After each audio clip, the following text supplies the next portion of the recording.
سارے مسلمان خندق مل کر کھودنے لگے، یہاں تک کہ خود اللہ کے نبی صلی اللہ علیہ وسلم بھی اپنے مبارک ہاتھوں سے خندق کھودنے میں لگے ہوئے تھے۔ خندق کا کام چل رہا تھا، اچانک راستے میں ایک بہت بڑی چٹان آ گئی کھودتے کھودتے۔ اب ادھر مشرکین کا لشکر بھی قریب آ رہا تھا اور بڑھتے بڑھتے مشرکین کی جماعت 24,000 ہو چکی تھی۔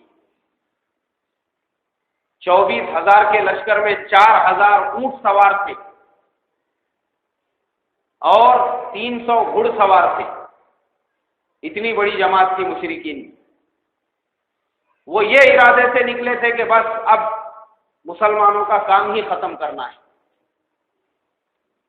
پہنچنے لگے وہ مدینے کے قریب، اور یہاں یہ مشکل آ گئی کہ بیچ میں خندق کے بہت بڑی چٹان آ گئی۔ صحابہ اکرام نے اللہ کے نبی صلی اللہ علیہ وسلم سے کہا کہ حضور اگر آپ اجازت دیں تو یہ چٹان کو چھوڑ کر تھوڑا سا سائڈ سے ہم کھودنا شروع کر دیں گے۔ آپ صلی اللہ علیہ وسلم نے کہا کہ نہیں، لاؤ کدال کہاں ہے؟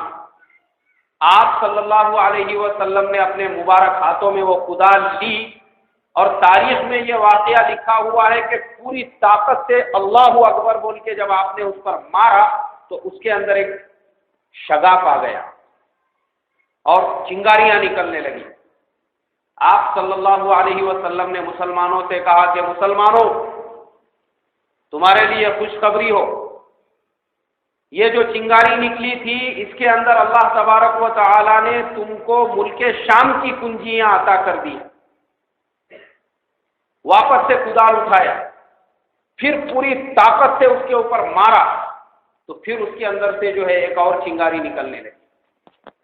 آپ صلی اللہ علیہ وسلم نے مسلمانوں سے کہا کہ مسلمانوں تمہارے لیے خوشخبری ہو، یہ جو دوسری چنگاری نکلی اس میں روم اور فارس کی بادشاہت تم کو عطا کر دی گئی۔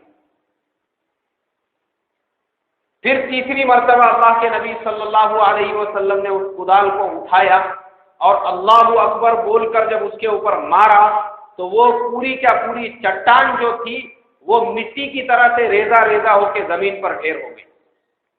پھر ایک چنگاری نکلی۔ آپ صلی اللہ علیہ وسلم نے فرمایا کہ یمن کی سلطنتیں تم کو عطا کر دی گئی۔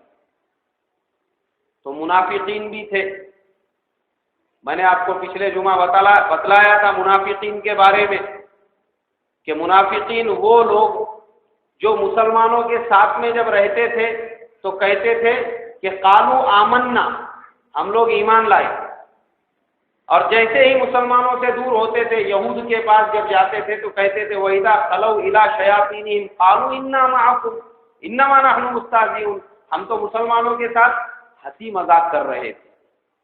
ہم کائے کے مسلمان، جدھر گئے ادھر ویسا رنگ بدل دیتے تھے۔ ہمارے زمانے میں بھی رہتے ایسے بہت سارے مسلمان، آپ کی چائے پیئیں گے تو بولیں گے آپ بہت اچھے، اور جیسے ہی آپ کے پاس سے اٹھے اور اپوزیشن والے کے پاس جا کے بیٹھے، کچھ نہیں ہے میں نے سب دیکھ کے آیا بولے اس کے پاس، تم صحیح آدمی۔ تو ایسے لوگ ہمارے زمانے میں بھی، گنگا میں گئے گنگا داس اور جمنا میں گئے تو جمنا داس۔ اللہ کے نبی صلی اللہ علیہ وسلم کے زمانے میں یہ منافقین تھے، دیکھ کے ہنسنے لگے، اور جیسے ہی جب ایک جگہ منافقین جمع ہوئے ایک دوسرے سے کہنے لگے یہ لوگ پاگل ہو گئے، ارے یہ مدینے میں پاخانہ کرنے کے لیے کہیں پہ جا نہیں سکتے، اور خواب دیکھ رہے ملک شام کے، اور خواب دیکھ رہے یمن کے، اور خواب دیکھ رہے روم اور فارس کے۔ ہنسی مذاق اڑانے لگے اللہ کے پیارے نبی صلی اللہ علیہ وسلم کی باتوں کا، جیسے ہی آپ سے الگ ہو گئے۔ مگر میرے محترم بزرگوں، تاریخ نے دیکھ لیا کہ وہی صحابہ جو آپ کے ساتھ میں تھے ان کے مرنے سے پہلے پہلے اللہ تبارک و تعالی نے مسلمانوں کو شام، روم، فارس اور یمن کا بادشاہ بنا دیا۔ اب اللہ کے نبی صلی اللہ علیہ وسلم آگے کا کام چلتا رہا، مسلمانوں کے پاس کھانے کے لیے کچھ نہیں۔ ایک صحابی آئے اور اللہ کے نبی صلی اللہ علیہ وسلم کے لیے ایک کٹورے میں سرید لے کر آئے۔ اب سرید کیا تھا؟ یہ کوئی بہت ہائی فائی ڈش نہیں تھی، بلکہ سرید اس زمانے میں یہ ہوتا تھا کہ گوشت کا شوربہ بناتے تھے اور روٹی کے ٹکڑے اس میں ڈال دیتے تھے، اسی کو سرید کہتے تھے۔ ایک کٹورا بھر کے لے کر آئے۔ اللہ کے نبی صلی اللہ علیہ وسلم کی ذات تو رحمت للعالمین تھی، ایسا تو تھا نہیں کہ آپ وہ کٹورا لے کے اکیلے میں کونے میں جا کے کھا لیتے تھے، بلکہ آپ نے اپنے سارے صحابہ کو جمع کیا اور بسم اللہ الرحمن الرحیم بول کے کہا کھانا شروع کر دو۔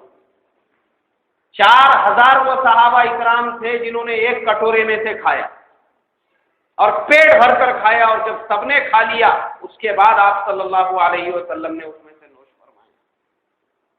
اتنا خیال رکھتے تھے اپنے صحابہ کا، اور اتنی ہمدردی تھی آپ کو اپنی امت کے ساتھ میں، اور یہ آپ کا معجزہ ہے جو ایک کٹورے میں سے اتنے زیادہ لوگوں نے پیٹ بھر کر کھانا کھایا۔ سبحان اللہ۔ ایک مرتبہ درود شریف پڑھ لیجیے۔ اللہ